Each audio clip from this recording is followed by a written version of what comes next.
OSS ఫర్టిలిటీలో test treatments therapies అన్ని scientifically design in the good hands of science. Mummy daddy అవ్వాలంటే OSS కి call చేయండి. ప్రాజెక్టులను private వ్యక్తులతో పూర్తి చేయించి తిరిగి వారికి ఇన్సెంటివ్స్ ఇస్తామని ఏపీ సీఎం చంద్రబాబు చెప్పారు. అయితే దీనిపై విమర్శించిన అంబటి రాంబాబు రోడ్లు, మెడికల్ కాలేజీలు, పోర్ట్లే కాకుండా తాజాగా ప్రాజెక్టులు కూడా ప్రైవేట్ పరం చేస్తున్నారని తెలిపారు.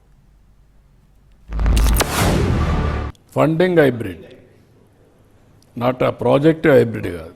దానికి లెవెల్స్ని బట్టి ఆటోమేటిక్గా మనం వెళ్ళాలి. ఫండింగ్ ఎవరైనా వస్తే, ప్రైవేట్ వాళ్ళు వస్తే, అప్పుడు మనకు వాళ్ళు కూడా కొంత తీసుకొస్తే మనకు ఆదాయం వస్తుంది కాబట్టి పే చేస్తూ వస్తాం. ఇప్పుడు మేము ఇండస్ట్రీకి పెట్టాము, ఈరోజు 1,81,000 కోట్లు మేము చూపించాం.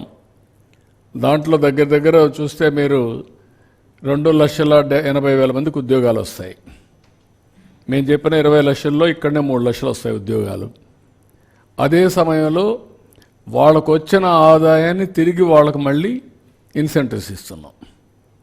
So that economic activity multiplier ఎఫెక్ట్లో వెళ్తుంది. That is where we're thinking. ఇప్పుడు బీపీసీఎల్ ఉంది, 92,000 కోట్లు ఖర్చు పెడతా ఉంటున్నారు 5 ఏళ్లలో. మేము 4 ఏళ్లలో చేయమంటున్నాం. వాళ్లకు ఇచ్చిన ఆదాయంలో 75% తిరిగి వాళ్ళకి ఇచ్చేట్టుగా ఇన్సెంటివ్స్ ఇస్తున్నాం. వినే ఉంటారు. ఇంకేం ప్రభుత్వానికి ఏం పని ఉంది, ఇక అందరూ ప్రైవేట్గా అప్పచెప్పేసేటమే. మీరు చూశారుగా, medical college private, port private. మీరు చిత్రం చూశారు లేదో, రోడ్లు కూడా ప్రైవేటేనంట. జిల్లా పరిషత్ రోడ్లు, ఆర్ఎన్బి రోడ్లు అన్నీ ప్రైవేట్ వాళ్ళు వేసుకోవడమే. మంచి కాంట్రాక్ట్ ఇవ్వడం దొరికితే ఆయనకి ఇచ్చేయటం, ఆయనకి వేసేయటం, కమిషన్ తీసుకోవటం, టోల్ వస్తే వాళ్ళు వసూలు చేయటం. ఈ కారు తీసుకెళ్లారా, నేషనల్ హైవేలోనే మీరు టోలు కట్టుతున్నాను అనుకుంటారేమో. అప్పుడప్పుడు పండగకి వెళ్ళినప్పుడు, హైదరాబాద్ నుంచి వచ్చేటప్పుడు, అరే ఇక్కడికి వచ్చేటప్పటికి 1,200 రూపాయలు అయింది, 3,000 రూపాయలు అయింది అనుకుంటున్నారు కొంతమంది.